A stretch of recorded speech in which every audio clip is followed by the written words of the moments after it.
perawat. Sebelumnya, perkenalkan aku Intan Raini sebagai pewawancara 1 Dan aku Apisani Candraning Tias sebagai pewawancara kedua. Ya, selanjutnya ada rekan-rekan kita. Halo, kami di sini sebagai perawat. Aku Rania sebagai perawat 1, Aku Dewi sebagai perawat 2. dan aku Jihan sebagai perawat 3. Halo, aku Safira sebagai kameramen dan aku Sonia sebagai editor. Nanti yang buat cara nanti aku ambil bias ya. Kalian berdua kan Aku lagi perawat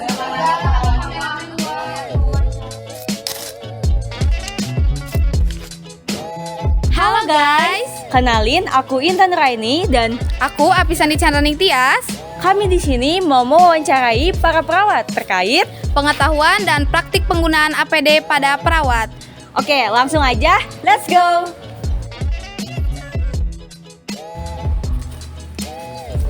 Selamat siang kak. Selamat siang. Boleh minta waktunya sebentar kak? Oh iya, boleh. Saya izin duduk ya kak. Boleh. Sebelumnya perkenalkan saya Intan Nuraini. Saya di sini izin mewawancarai kakak terkait APD perawat. Apakah boleh? Iya, boleh. Oke, boleh tahu kak nama kakak siapa ya? Baik, perkenalkan nama saya Rania Febian Hidayah. Saya di sini sebagai perawat. Oke, mungkin langsung aja ya kak ya. Saya ingin tahu kak, seberapa sering sih kakak menggunakan APD pada saat bertugas? Baik, izin menjawab ya. Biasanya setiap kali bertugas di area yang beresiko tinggi atau misalkan kayak ada kontak langsung sama pasien yang diharuskan untuk isolasi. Berarti sangat wajib ya kak Iya, menggunakan betul. APD pada saat bertugas tuh. Kalau menurut kakak ya, yang APD di tempat rumah sakit kakak bekerja itu apakah sudah sangat lengkap with fasilitasnya atau belum ya kak? Baik, untuk APD itu sendiri sudah tersedia meskipun terkadang stoknya itu terbatas, terutama dalam jumlah pasien yang meningkat atau situasi yang darurat gitu. Berarti tetap menyesuaikan juga ya kak Iya, terkait situasi dan kondisi pada saat itu ya. Oke.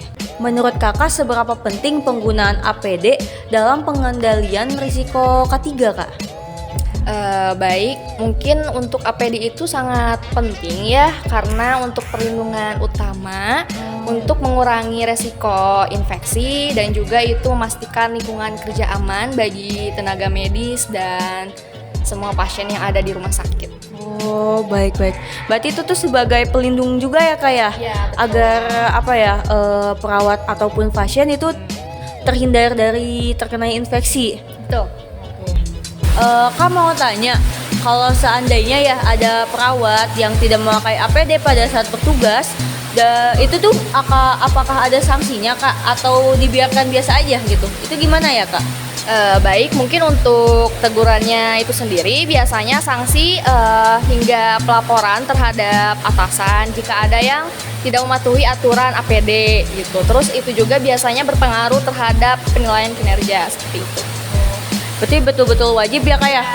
Kalau sanksinya itu apakah ringan kah atau mungkin tergantung pelanggarannya ya seperti apa? Betul ya, seperti itu. Mungkin cukup ya kak wawancara dari saya. Terima kasih banyak kakak telah meluangkan waktunya. Ya, sama-sama. Ya baik kak, boleh izin permisi ya kak. Terima kasih. Halo kakak-kakak, selamat siang. Siang. Apakah lagi sibuk? Enggak ya, kebetulan kita lagi mau istirahat. Kenalin, aku Apisani, izin mewawancarai kakak-kakak terkait penggunaan APD pada perawat. Boleh. Baik, agar lebih enak, boleh ya diwawancaranya sambil duduk? Boleh. Sebelumnya boleh ya kenalin diri terlebih dahulu. Nama kakak siapa? Aku Dewi. Kalau kakaknya? Aku Jihan. Baik, langsung aja ya kak ke pertanyaan yang pertama. Menurut kakak-kakak, seberapa sering sih kakak-kakak menggunakan APD pada saat bertugas?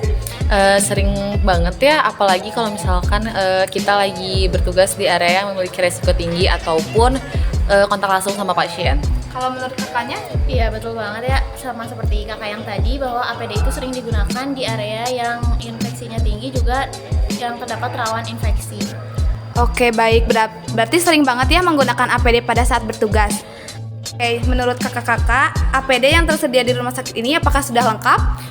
Kalau menurut aku di rumah sakit ini cukup lengkap ya, meskipun terkadang ada beberapa juga kekurangannya, tergantung seberapa banyak pasiennya ya, jadi stoknya terbatas. Kalau menurut kakaknya? Ya, secara umum juga APD di sini sudah bisa terbilang lengkap ya kak. Tapi kita nggak tahu kalau misalkan kondisinya sedang darurat, karena betul sekali menurut kakak tadi APD yang tersedia di rumah sakit ini itu stoknya terbatas. Oke, baik. Berarti sudah terbilang lengkap ya APD di rumah sakit ini? Iya. Oke, baik. Menurut kakak-kakak, seberapa penting sih penggunaan APD dalam pengendalian risiko K3? Sangat penting banget ya, kan kita tahu juga APD ini untuk melindungi diri dan juga mencegah terkena dari berbagai penyakit yang ada. Kalau menurut kakaknya? Ya, APD itu sangat penting ya kak, terutama bagi seorang tenaga medis guna mengurangi risiko terhindarnya dari infeksi, juga menjaga kualitas yang ada di rumah sakit. Oke, baik. Berarti APD itu sangat penting ya kak bagi keselamatan tenaga medis terutamanya. Ya, ini pertanyaan terakhir dari saya ya kak. Apakah ada sanksi bagi perawat yang tidak menggunakan APD? Pastinya ada ya, di setiap perawat yang tidak menggunakan APD itu berupa teguran dan juga penilaian kinerja pada perawat itu sendiri sih. Iya benar banget.